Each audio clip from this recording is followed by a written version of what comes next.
কৃষ্ণচূড়া লাল হয়েছে ফুলে ফুলে, তুমি আসবে বলে।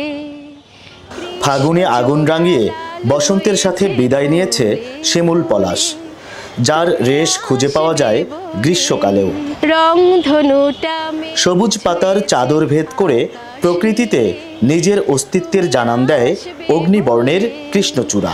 রূপালি চাঁদ একই সময়ে সমস্ত হলুদ ঢেলে দিয়ে মৃদু বাতাসে দুলতে দুলতে সোনালু যেন বলে ওঠে, সুন্দরের প্রতিযোগিতায় পিছিয়ে থাকবো কেন। বলে কৃষ্ণচূড়া লাল হয়েছে ফুল। তবে লাল বা হলুদ একক কোনো রং নিয়ে রাজত্বে বিশ্বাসী নয় জারুল।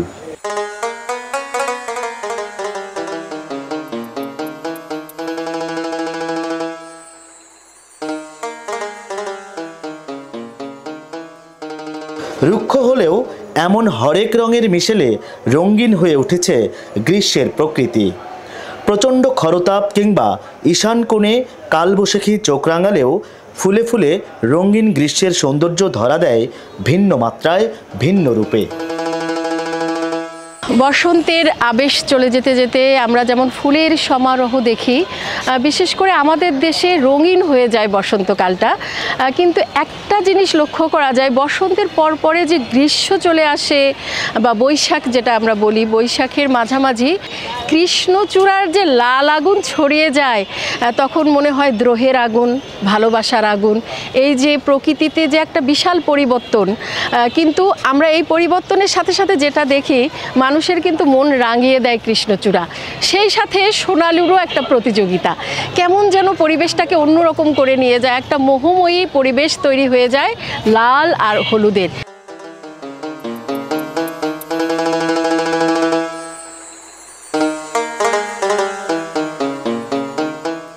জারুল ফুল দেখা যায়, বেগুনি কালারের জারুল ফুল এত অপূর্ব।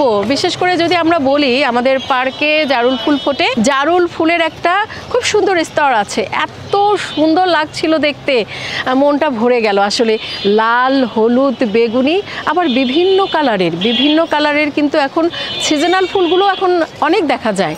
কেন যেন জানি না, এখন বাংলাদেশে কি না আমাদের গাইবান্ধায় অনেক ফুলের সমারোহ, অনেক জায়গাতেই ফুল দেখা যায় এবং ভালো লাগে। এই ভালো লাগার আবেশটা ধরে আমরা যদি চলি, ফুলের মতো যদি আমরা আমাদের মনকে রাঙিয়ে নেই, আমাদের পরিবেশের সাথে যদি আমাদের মানুষের যে সম্মিলন, সেখানে যদি আমরা অনেক ভালো লাগাগুলো কাজে লাগাই, ফুলের মতো যদি সুন্দর হই আমরা, ফুলের এই হাসি খুশিগুলো, এই আনন্দগুলো যদি আমরা ছড়িয়ে দিতে পারি, কৃষ্ণচূড়ার দ্রোহের যে লাল আগুন, বিপ্লবের যে আগুন, সেই আগুনটা মানুষের মনে আনুক শান্তি, আনুক শান্তির বারতা।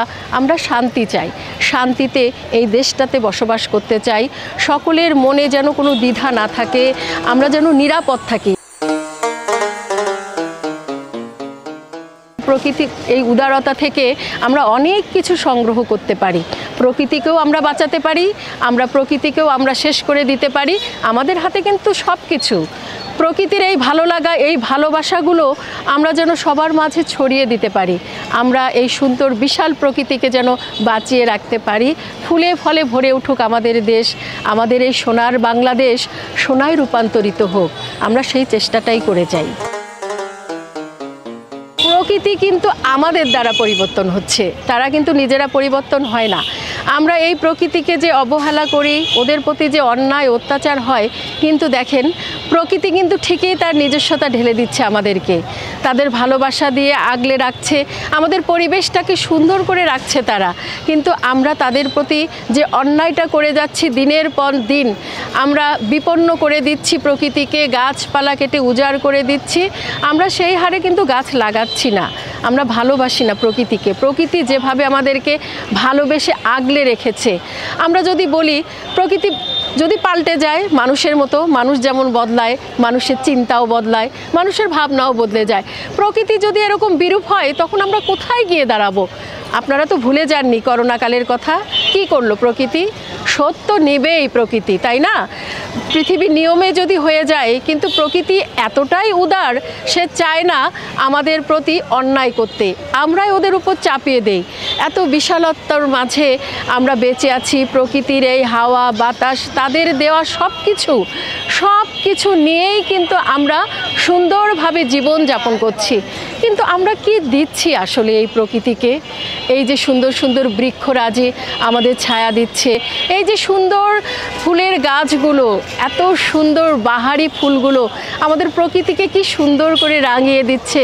তাদের ভালোবাসাটুকু নিয়ে, তাদের উচ্ছ্বাসটুকু নিয়ে আমরা আমাদের জীবনটাকে কত সুন্দর করে সাজাতে পারি। কিন্তু আমরা সেদিকে ধাবিত হই না। আমাদের হিংসা, আমাদের লোভ, আমাদের এই যে মারামারি হানাহানি, ভাইয়ে ভাইয়ে দ্বন্দ্ব, জমি নিয়ে দ্বন্দ্ব, কী নিয়ে দ্বন্দ্ব নেই আমাদের বলেন? এগুলো থেকে আমরা যদি প্রকৃতির এই উদারতা নিয়ে, উদার জমিন যদি আমরা দেখি, যান না সবুজের কাছে, যতদূর চোখ যায় শুধু সবুজ আর সবুজ। এই যে উদারতা, এই যে দৃষ্টিটা সবুজের দিকে, শেষ নেই। কোথায় শেষ হয়েছে আমরা বলতে পারবো না। সেই বিশালত্ব থেকে আমরা নেই না একটু উপকরণ নিয়ে আমরাও ছড়িয়ে দেই আমাদের এই ভালোবাসার মানুষগুলোর কাছে। জীবন তো একটাই, এ জীবন কি আরও ফিরে পাবো আমরা? সে জীবন হোক না ধান শালিকের, হোক না সেই ধান ক্ষেতের, হোক না মানুষের কল্যাণে। আমরা একটু মানুষের কল্যাণে প্রকৃতির দানকে সংগ্রহ করে মানুষের মাঝে বিলিয়ে দেই। শিখি না আমরা প্রকৃতি থেকে, আমরা গাছপালা থেকে শিখি, আমরা পশু পাখি থেকে শিখি উদারতা। কি সুন্দর করে তারা আমাদের দিয়ে যাচ্ছে। ভোরবেলা হলে পাখির ডাকে আমাদের ঘুম ভেঙে যায়। কি সুন্দর সকালবেলা আমাদের এই সুন্দর নির্মল পরিবেশে আমরা দেখি ঘুঘু নেচে নেচে ঘুরে বেড়াচ্ছে, ফিঙে নেচে নেচে ঘুরে বেড়াচ্ছে, দোয়েল পাখির শীষ, কোকিলের কুহুতান। কি মধুর আমাদের প্রকৃতি, কি সুন্দর আমাদের প্রকৃতি।